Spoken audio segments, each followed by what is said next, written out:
This presentation is brought to you by the Pacific Division Sheltering Leadership. Thank you so much to Alan and Laura for covering for me the past 2 weeks while I had prior commitments. Several housekeeping items. This meeting is being recorded and it will be posted tonight on YouTube. The link is in the email that you received earlier. You should enter your own hours for this meeting. Your mic and camera have been disabled. If you'd like your questions to be answered by our expert panelists, please enter them in the Q&A. The chat scrolls too fast and we won't be able to catch the questions. Feel free to use the chat to say hi to each other, and we will wait till the end to answer all your questions. We do have 8 weekly sessions this year, and we're currently on week 3, and finger crossed, we don't have too many disasters and we can finish all 8 sessions. We know that we're in above average fire season this year again. I'd like to welcome today's presenter. We have Lori. Lori has been a volunteer with the Pacific Islands region since 2013, and he's the regional sheltering lead. Lori, welcome, and please take it away. Thank you, Yue. So yes, I am the regional sheltering lead. I mean, I'm responsible for all sheltering activities within my region, the Pacific Island region, and I've been the Red Cross, as Yue said, since 2013, primarily in sheltering, although I do other things as well. I do go out in deployment. Most recently, earlier this year, I was in Indiana for the tornadoes and floods. And prior to that, I was in North Carolina and then several times on Maui with Lahaina. Let us get started. Yue hit some housekeeping, so I think we've probably already covered that one. So the purpose of my talk today is, I know that some of you are probably just beginning in Red Cross, others are a little more experienced, and there is some confusion about what all happens and how you get from one position to another. And so that's what I'm going to talk about today. So I'm going to start with just some definitions to people understand. Red Cross has acronyms, as you may know. If you want to go, you can look it up on one source and you can find an 8-page document with all Red Cross acronyms. And you find out things even I don't know the answers to, but they're there. So I'm assuming you all have heard the term GAP. GAP stands for Group Activity Position. What this means is the group is what area of Red Cross. Activity is the particular focus of that, and the position is what level you are. So for example, my GAP is MC SHMN. That means I am in the mass care group, sheltering activity, and my position is manager. Sorry. And so when you start in Red Cross, the first position, the first level you reach is shelter associate. You'll hear the term SA used a lot, and that is the shelter associate. And then just to confuse things, that while you're taking your classes and you see the documentation, they're going to call you a shelter worker, not an SA. And Red Cross uses the terms interchangeably, so a shelter worker is an SA. And the first position you reach is a sheltering, in the sheltering area, is a sheltering service associate. And this is a person assigned to work at a Red Cross shelter before, during, or after a disaster event. And they're working in the shelter, they are interacting with clients, and they support the day-to-day activities of the shelter, which would include things like reception, registration, etc. Then you have the sheltering supervisor. You'll hear the term SV used a lot, supervisor. And it really is the same thing. It's a person assigned to work at a Red Cross shelter during an event. And a supervisor leads a team within the shelter and will supervise workers, SAs, assigned to specific tasks or areas. And so it might be a day or a night shift supervisor. It might be in a functional area like registration or dormitory or feeding. Then you have a shelter site manager. a shelter site manager is normally a supervisor, but also can be a manager when the shelter is larger and the need is for a more experienced person.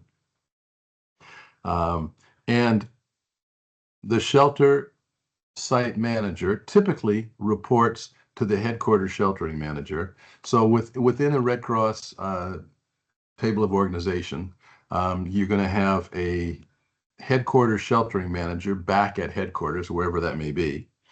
And then under that person will be the shelter site managers at each of the shelters. Some DRs or incidents could be a single shelter. In Maui, at one point, we hit 35 or 36 shelters, so it's a large number of shelters. And that person responsible, and then there sometimes is a district coordinator in there, but it's fairly rare, and I'm not going to deal with that one now. It's not that important. And the next definition I want to cover is field promotion. This is one that causes a lot of confusion in the Red Cross, and it really is pretty simple and shouldn't. But when you go on deployment, the headquarters sheltering manager or people working for him will look at the workers coming in and try to determine where best to use them. And they may determine that you could do a job higher than your gap. For example, you might be a very experienced SA, service associate, that has been out on 5, 10, 15 deployments, but it has never taken the classes to become a supervisor. And so they might give you a field promotion up to supervisor to work as a supervisor if they were short supervisors on that particular DR. When you get a field promotion, it is temporary. It is only during that particular DR. If you were an SA and showed up and they promoted you to supervisor, then you would be working as a supervisor for the length of the duration of that deployment. When you go back to your own region, your gap would still be an SA. So you will always be what your basic gap is. Some people are a little afraid of this when they get promoted, feel promoted. It's actually a little bit challenging, but it's a really good experience. It gives you an opportunity to learn. The people you're working with know that you've been field promoted, so they understand that. Your supervisors should realize that and should be giving you some help to do the job. And if you are field promoted, never be afraid to ask questions or ask for help. When they offer you the field promotion, it is optional. You could say no, you could say yes. If you say yes and you find that it's a little more than you bargained for, let your supervisor know, and they will find a way of helping you to resolve that. So I wanted to talk just briefly about the shelter table of organization.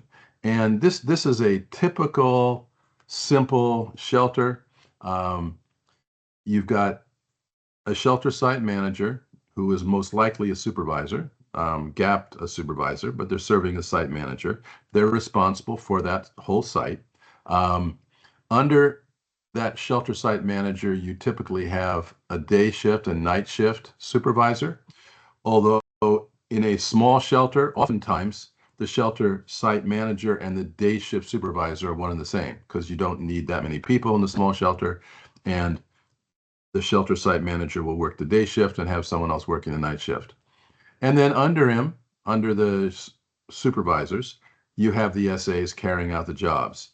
Now, as the shelter gets a larger and you assign functional areas, you're going to assign, let's say in this area, you're going to have a reception supervisor. You're going to have a dormitory supervisor. And then under that, you'd have the SAs. Within the Red Cross, you will learn that our tables of organization are really pretty simple and they're scalable. So you can run this up, and very quickly you could make this into a shelter that was, at Pasadena, I think, said six or 700 people in that shelter. But They started with the same basic table of organization. For those of you who aren't familiar with what's involved, um, you join the Red Cross, you say you're interested in sheltering, and your first step will be to become a service associate, an SA. And to get your SA gap, you're going to take about 3 hours of training. These classes are all available online. 2 of them are short videos.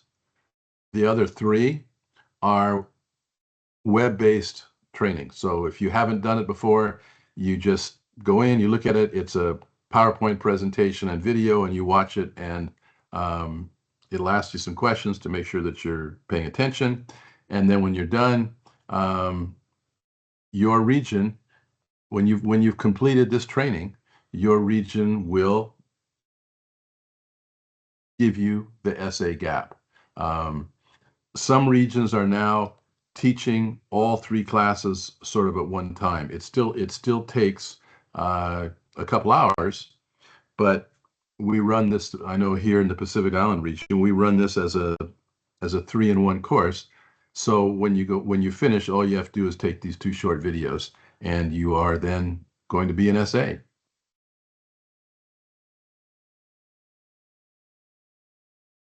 The supervisor training is a little more complicated. There are a number of classes that are web-based. There's 1 video, and then at the end, you have 1 class that's instructor-led. That could be in person, or it could be online. And there's about 7.5 hours of training, trying to give you the general knowledge about being a supervisor, basic food safety, because although in a larger shelter, you won't have to be responsible for feeding, you will interface with the feeding people and need to understand food safety and food handling and this type of thing. Psychological first aid, which is a great class. We're really here for the clients.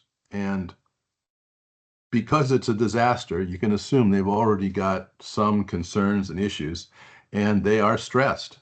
And people under stress sometimes act differently. And this helps you to understand how to deal with some of these issues. Also, you'll learn in a very short video about shelter resident transition, also referred to as SRT. And basically what this is as soon as we have clients in our shelters, we really want to move them out. And that sounds bad, but it's not. We're not in for the long term. We want to help them during the time that they need help, and then help them to get on with their life. And the SRT team does that. And so this just gives you an idea of what they do and how they go about it. And then a class just on general disaster relief operations supervision, followed by the longest class, which is disaster supervision fundamentals. And that pretty much teaches you everything you need to know about becoming a supervisor. Different regions treat the promotion differently. So once you've completed the classes, some of the regions want you to be experienced, have some DR experience. Other regions do not require it. And there are times when national is pushing the regions to say, we need supervisors for these disasters that are occurring. And then people get promoted more quickly. But once you're done, you talk to your workforce people, you finish your classes, and your workforce people will arrange to get you promoted to a supervisor level or tell you if they need something more from you.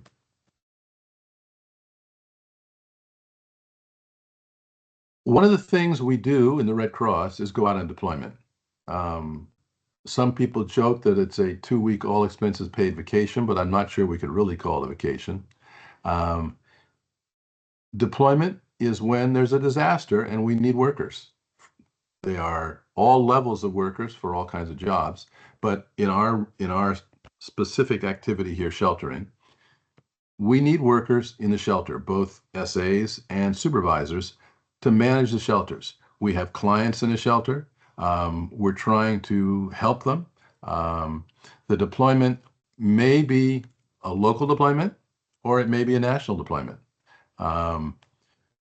As I said, in the last couple of years, Red Cross has sent me to Indiana, to North Carolina, and of course Maui, which is fairly local. I live on the Big Island of Hawaii Island. Deployments are typically 14 days, and normally you have a chance to extend. This is something that's optional. It's not required. No one's required to extend, but some people do like to extend for a variety of reasons. When you're on deployment, you will be expected to work 12 hours a day, 6 days a week. So as I say, it really isn't a vacation, but we do get a lot of reward out of doing it. And if you are a supervisor, you'll be assigned to work in a specific shelter, and you may be assigned to work as a functional supervisor in charge of an activity or the shelter site manager.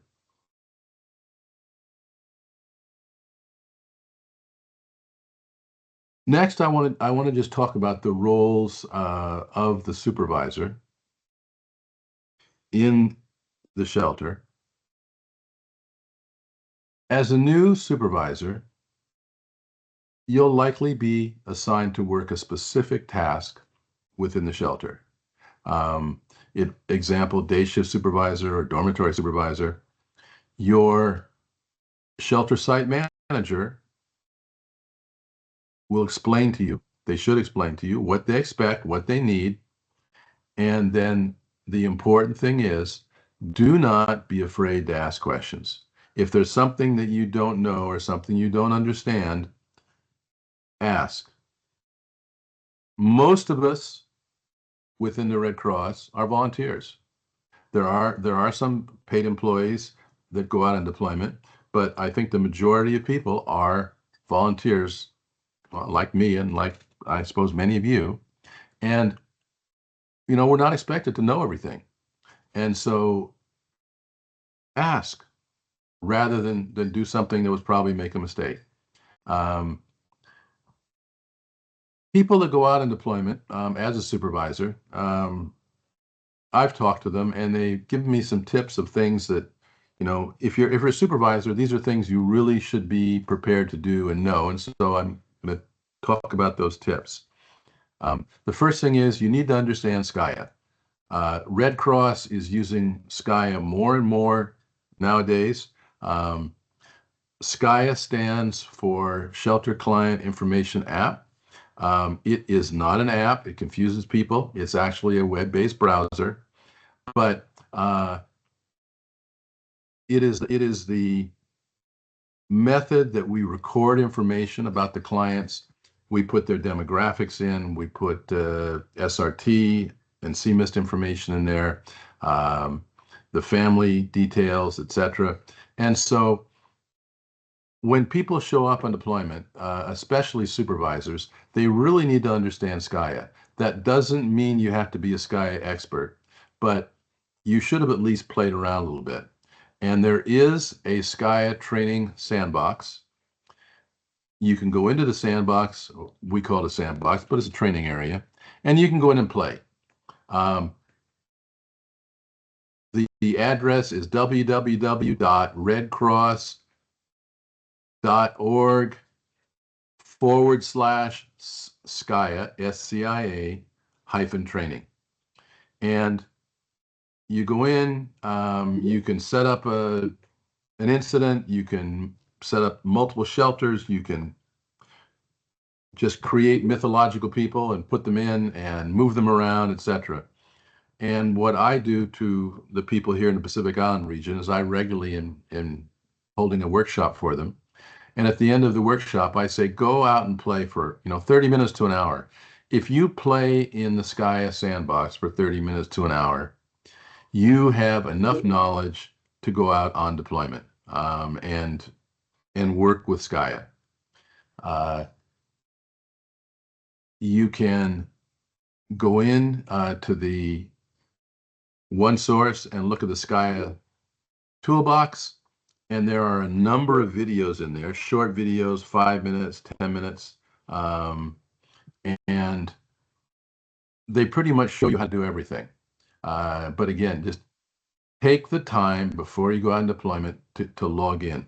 In theory, everybody who is gapped in sheltering, as well as other gaps, some other specified gaps, but anybody in sheltering should, any sheltering SA, I have to be careful about that, an SA or above, SASV managers should have access to Skya.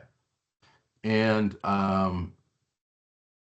if you don't have Skya, you don't have access. If you go in and you log into the sandbox, www.redcross.org/Skya-training, and it says you don't have permission, you can either write directly to Skya at redcross.org, or you can talk to your workforce engagement people and ask them to help you to get access, and then go in and play. And then before going out on deployment, your job really starts before you leave. Go to the sheltering toolkit, look at the documents that are there, look at the responsibilities, and just get an idea. You don't have to memorize things, but just get an idea and know what's there. Because when you're out on deployment and you don't know something, you remember, I remember I was in the sheltering toolkit and there was a document on how to clean cots. I know how to do that. I'll just go look it up. So get familiar with the sheltering toolkit before you go out. If you're going out as a supervisor, look at the document, the job description for sheltering supervisor job description, and see what would be expected of a supervisor. And remember that when you're on deployment, you always want to create a good working relationship with your manager, with your team, and with your clients. It makes your life much simpler. Other tips that I've heard are, if you don't know something, don't guess. Ask. Very important. Understand how to delegate. You can't do everything. And we're all volunteers, or most of us are volunteers, and it's not like you have someone working for you. You're a supervisor, but it's not like they have to do what you ask them to do. Sometimes people have their own ideas, and you have to be able to talk to them and explain to them what you want, and set your expectations with them. You may have to hold meetings. We always should have a meeting in a shelter at the shift change. Normally a shelter works 2 shifts, 2 12-hour shifts, and it might be 6:30, 7, 7:30, depends on the way that particular site manager sets it up. But it's sometime around 8 o'clock in the morning, until 8 o'clock at night, or 7 o'clock in the morning to 7 o'clock at night. And when you have the changeover, you have a very brief, it's called a stand-up meeting, because we don't want people to sit down, relax, and ask lots of questions. But it's 5-10 minute meeting. You share what needs to be done for the day, and share any issues. There may be a client issue that you want to share with people. In other words, you had a particular client that had some issues, whether they were medical issues or behavior issues, and you want the next team to know about it because you had the problem. Just give them a heads up. And typically, once a day, we have a client meeting, a shelter meeting where we share information with the clients. The clients are always hungry for information, and you have to be very careful when you're talking to them, as to not give them untrue information. If a client asks you something and you don't know the answer, don't be embarrassed. I don't know. Sometimes I do. They ask me questions I don't know the answer to. I said, I don't know, But depending on the question that's asked, I know a rough idea of how long it's going to take me to get back to them. And I'll say, I'm sorry, I don't have the answer to that, but I will get back to you within the next hour or two. And then the important thing is go back to them. If I've told you I'm going to give you an answer within 2 hours, I expect to go back and give them the answer in 2 hours. Occasionally, something happened, you didn't get the answer. Again, don't be afraid, don't be embarrassed. Go back and say, I'm sorry, I'm checking with you again. I need another hour, but I'll get back to you in an hour. That gives clients confidence. They trust you. And when they trust you, the shelter will run much, much better. Next one is address issues as they occur and document them. There's a shelter log, there's a manager's log, depending what your specific position is. But things never get better when you ignore them. They just fester and get larger. So if there's an issue, address it. Again, it may be something that you can't do, and that's okay. Always take it to your supervisor and say, here's my problem. Can you help me to resolve it? And lastly, when you are a supervisor, you need to provide your team members, people who are working for you, with evaluations. The rule is that anyone that you supervise for more than 3 days, you are required to give an evaluation to. Anyone that you've not managed for 3 days has a right to ask you for an evaluation, and then you provide them with an evaluation. And we want to be honest. We want to be helpful. There's courses on it, and there's tip sheets on it, and you can read these things. But basically, we're volunteers, and I consider my evaluation for you working for me kind of your paycheck. That's how I'm showing you my appreciation. It may always not be wonderful, because if you've done a job that had some area for improvement, I will point it out, but I will try to point it out in the most positive fashion I can. But don't be afraid of evaluations. There is a template that will be provided to you, and then you just fill out the template. You have questions, you go into one source and read about it, ask your supervisor about it, but it typically takes 5 minutes for me to do an evaluation, 7 or 8 minutes for a long one. In Red Cross, we talk about a span of control of 6 to 8 people. So you could have 6 to 8 people working for you, and you might have to write that many evaluations, but you definitely want to give them an evaluation. Now I want to talk about the shelter site manager.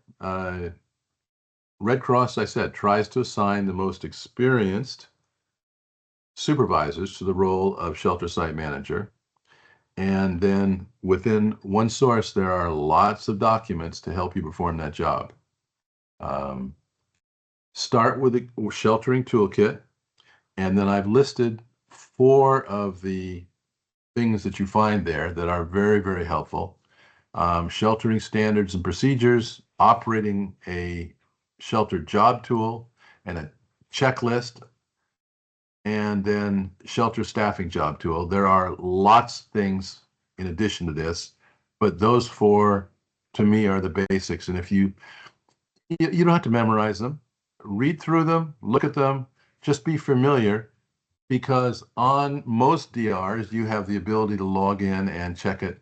And so I know where it is. If I have an issue, I can go to the shelter standards and procedures and know pretty quickly where roughly it is and find the answer to that information. And as a shelter site manager, you may have to open or close the shelter. Again, learn to delegate. You cannot do things yourself, everything. It just isn't possible. Sometimes you want to. because sometimes you have to explain 2 or 3 times to the person working for you what to do, and you feel like I could just do it myself in less time than it takes me to explain it. But the problem is that you're going to have to do it again tomorrow and the next day and the next day. So you're going to have to work with that person to make sure they understand, and then you've delegated it, and just check in with your subordinate once in a while, make sure that they're doing it, and make sure they don't have any problems.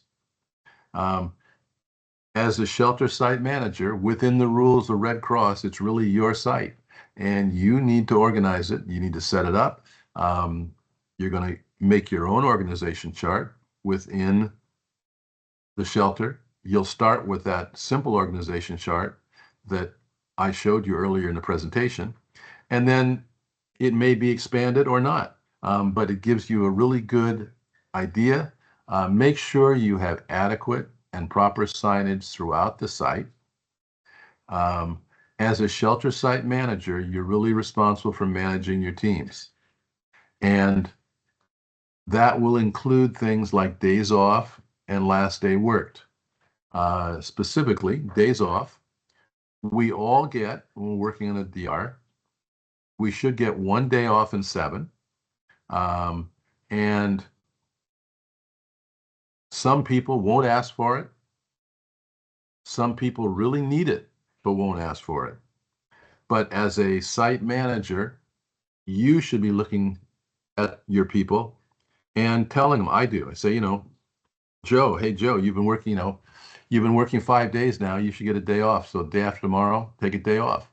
You got to keep track of it. And you got to make sure that you have adequate staff, because if I'm letting someone go or 2 people go on their day off, how am I going to manage their job while they're gone? So I have to assign that job to somebody else for that day. It may be something that they can do in addition to their job. If it's a small shelter and not a complex job, they may be able to do both jobs. In a larger complex shelter, you may go to your supervisor and say, I need some help, right? I got people that their days off are coming up, and I need to have some people to help me in a short-term basis. Or again, in a large shelter, I need additional people because I have a staff of 10 people or 15 people. And so every 7 days, I'm going to give 1 day off. And then I might need 1 or 2 people who are just in addition, who are going to cover those days off. You'll also be responsible for managing the shelter staff and client meetings. And the types of tasks that you would do as a shelter site manager would be to hold daily meetings with your staff. Again, the shift change meetings, hold daily meeting with the clients, provide support for other activities. You may be responsible for feeding, or be responsible for ordering the food. You have, again, manage your work schedules for the team, including their days off. You'll have to attend daily meetings with the headquarters normally, and manage supply inventories. If you are not familiar with E3, it's every day, every shelter, every need. Red Cross in the last couple of years has come up with this great new idea of E3. Previously, as a shelter manager, if you needed something, you filled out a document called a 6409. It's a requisition document, and you would ask for that specific thing. It might be toilet paper, it might be additional snacks, it might be water. It could be, I've seen needs for a medical cot or a medical wheelchair for someone that needs it. Nowadays in Red Cross, instead of having to requisition it, logistics sends trucks out every day to every shelter, and on the trucks are the things that you normally need.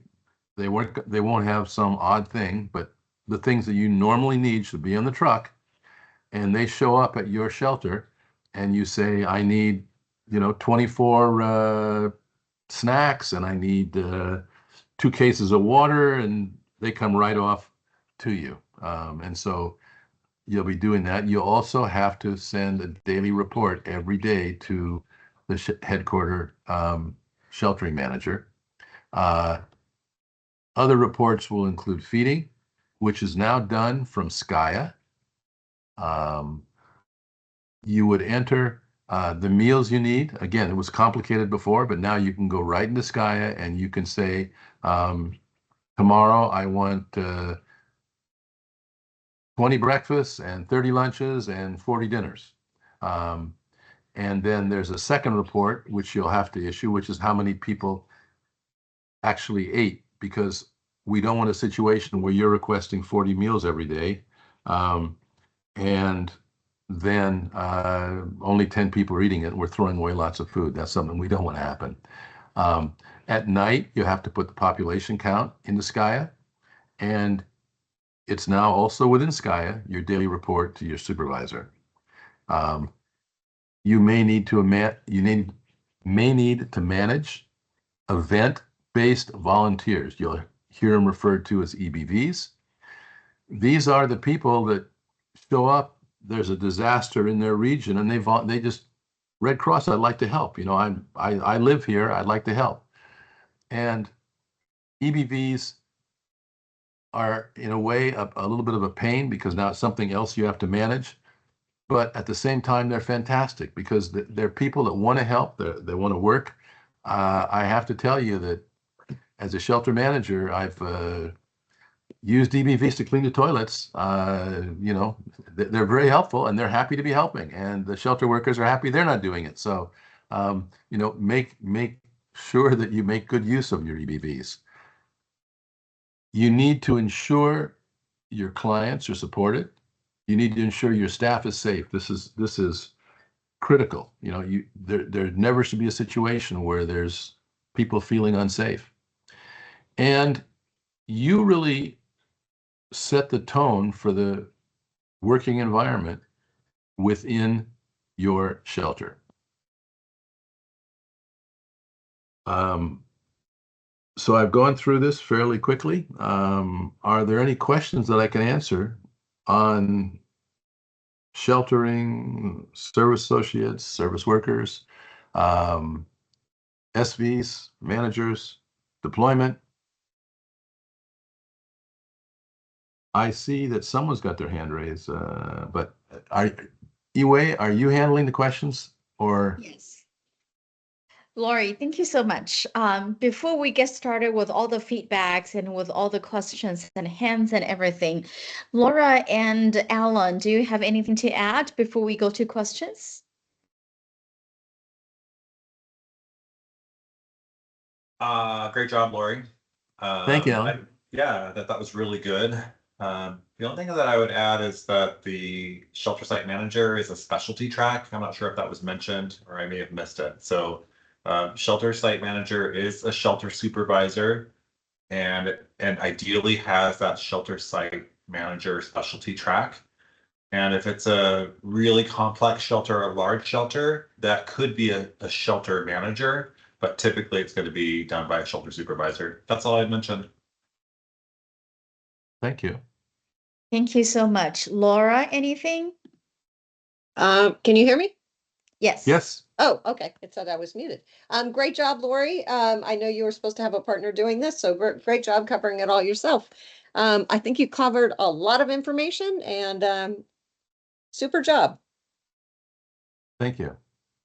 Thank you so much. Okay, let's go to questions. Let me go through something in the chat first. Answer some of the housekeeping questions.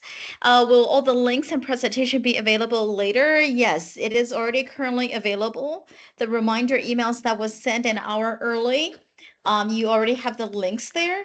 The PowerPoint slides of them, including the past, they're there already.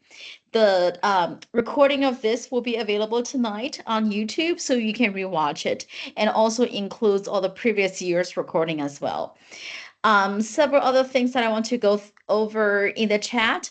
Alan put in earlier the sheltering toolkit, the standard procedures, operating a shelter job tool.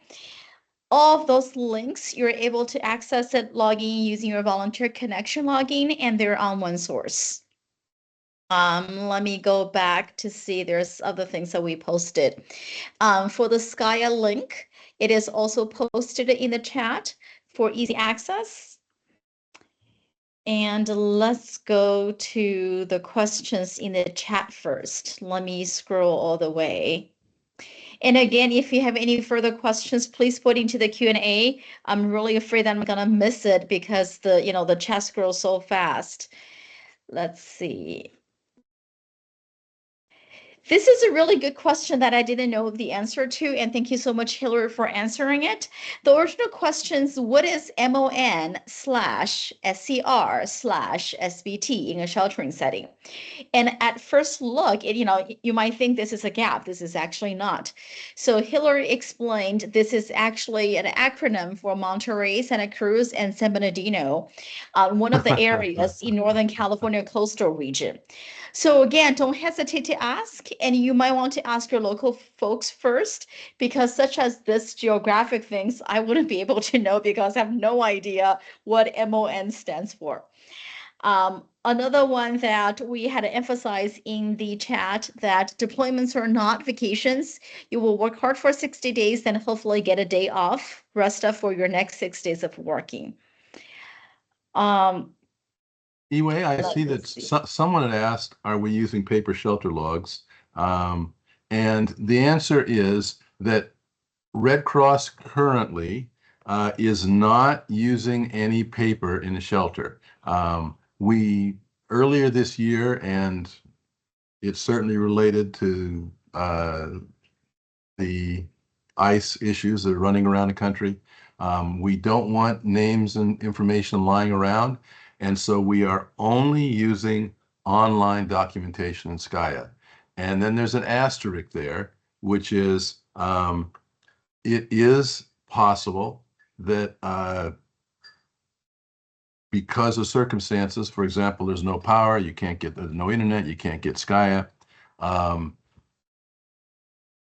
The job director or AD Ops can authorize us to use paper, and then we use it. And as soon as we're online, we enter the data into the Skya and destroy the paper.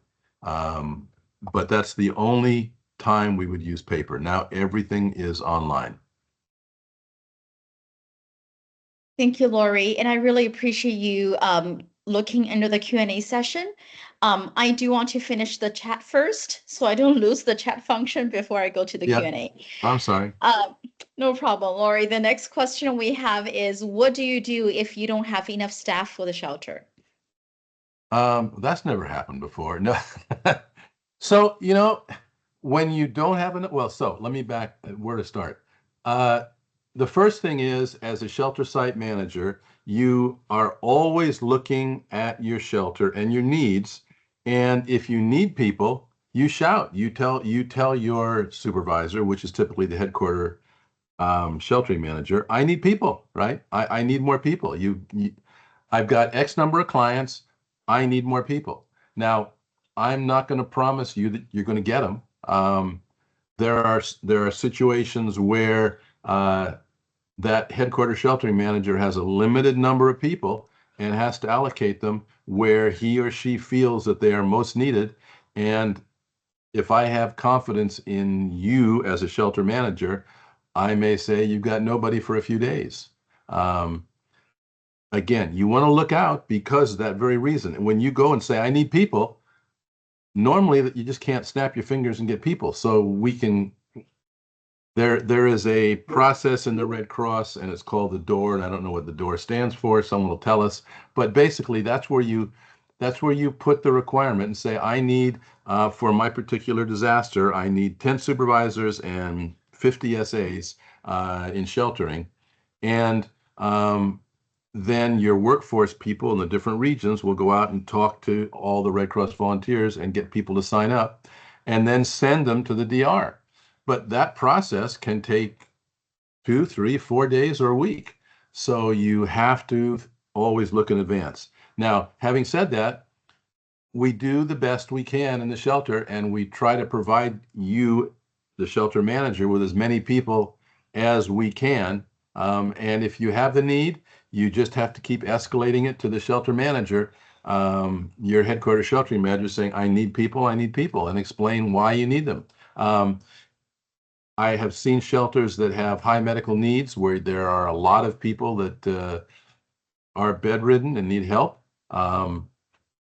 Just walking to the bathroom.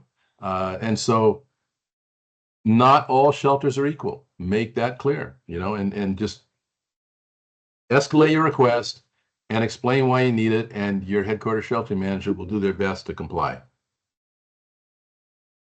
Thank you, Lori. I have a follow-up question. Are you able to use the clients, our clients, as shelter workers for non-confidential tasks, such as Yes, you setting can. cots, such as, Yes, you handing can. out blankets? Yes, and you can do that, and it's also a good thing because they're just sitting around doing nothing, right? And people that sit around doing nothing, what do? They end up complaining about things. And so if you can put them to work, giving them jobs to do, it's specified. It can't be dealing with confidential things. There are a variety of other things they can't do, but there are a lot of things they can. So one, it keeps them busy. It gives them a focus.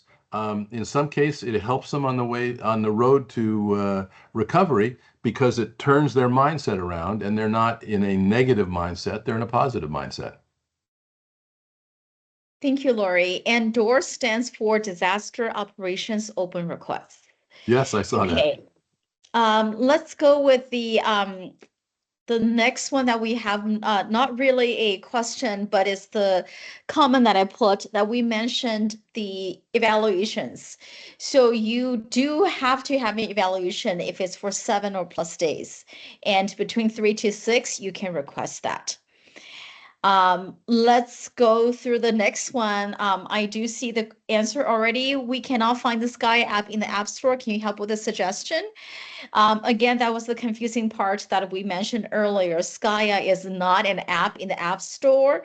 It is online, and the link has been published on this chat, so you can follow up with that. Okay. Yes. So anyway, just Skya, if you think about it, Skya is just a giant database. And it stores all this information so that people can get answers to questions. DR management can look for information. People who are on the medical side, IDC, can look to see if people need help. A lot of different places, but it gives people the ability to go into that database and get information rather than ask, anybody, anyone need help? Anyone need this? Anyone need that? So it's just a database storing information. Thank you. Hey, Yue, I'm just going to jump in one more time on, Sure. since we're on that topic again. The question was asked again about, what if I don't have power at my shelter? What if I don't have cell service at my shelter? And since this is a Pacific Division sheltering series, and we have all the wildfire DRs, I would just like to reiterate that if you're opening a shelter at 9 p.m. or 10 p.m., because there's level 3 evacuations and you have clients showing up, the most important thing that you could do is give clients a safe place to be, and that's opening the shelter. And on those late shelters, if you don't have the staff you need, or you don't have the connection, and the priority is to give that safe place, and the clients want to go to sleep, you set up the dormitory, you get them all in cots, and you take care of them. That's meeting the mission. The caveat to that is you'd be telling that client, we're going to collect additional information from you in the morning, right? And that's when you're going to do Skya. If you don't have cell service or power, or there's some no Wi-Fi, no way to do Skya, you report that to your HQ sheltering manager. And every region has offline servers that are part of the wildfire deployment. So between the offline servers and the use of Starlink, we could get what you need to be able to use Skya within 24 to 48 hours. So there really is no paper anymore. The only way you can do paper is with the approval of the job director. And there is probably not a job director that's going to approve that, because then they're going to have to answer to Brad, right? So just keep that all in mind, that we have solutions, and the most important thing is to take care of the client and meet the client needs, and that's what we're all here for. Absolutely, Alan. Thank you so much, Alan. And we talked about more for this topic in last week's session, so you can also refer to the YouTube link that you're able to see that. Lisa Lewis, I saw your hand up earlier and I no longer see your hand. Do you still have a question? If you do, you can raise your hand and I can go ahead and allow your mic.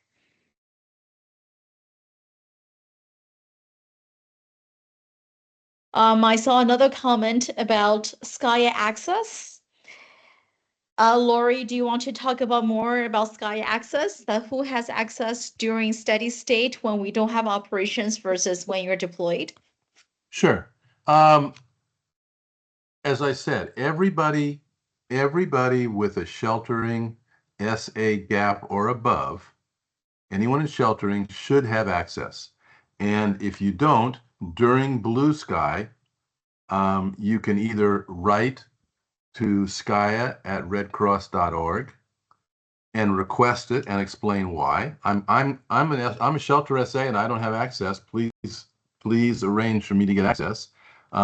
They should be able to automatically do it, or they'll look at it and they'll say, I don't see Laurie in there, and I don't see his gap. And they'll kick it back to the local region workforce people, who will say, oh yeah, sorry, we didn't enter something correctly, or you missed it. But it will happen. It will happen. I teach a workshop in it, and I see that, people signing up, and it typically takes 2 or 3 days to get them access. But during Blue Sky, you get it. During Gray Sky, if you do not have access, go to your supervisor. That's the fastest way to get your Sky access, because if you write to skya@redcross.org during Gray Sky, you may not get an answer in a time frame that you like. But your supervisor knows what needs to be done and can get you a quick access, because when the DR leadership, someone in the DR leadership goes to Skya and says, I need to give Lori, for example, access, the access comes really quickly. I hope that answers the question. Oh, so I explained Blue Sky. Well, Gray Sky. Let me back up. Red Cross uses a lot of acronyms. Red Cross uses a lot of terms, and Blue Sky, Gray Sky are those terms. Gray Sky is what we refer to as there's a disaster going on.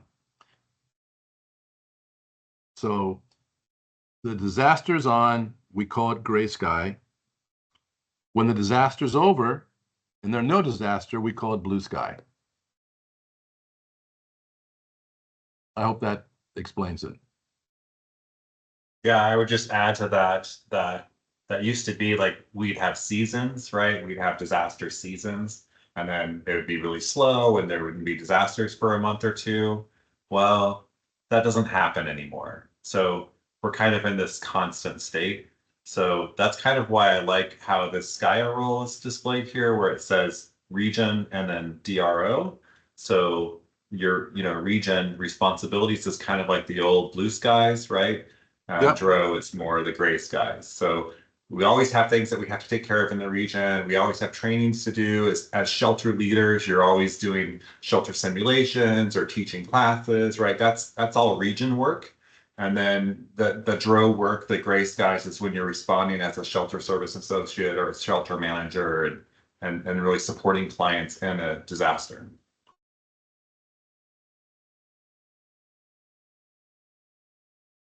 Thank you so much. And you're able to see that in the screenshot that Alan just shared. And also you're able to see my screen as well that shows you what roles each one has. And this one that you can see that is under the Skya Toolkit. If you go on OneSource and if you search Skya Toolkit, the whole link will appear, that including all the resources that we talked about earlier.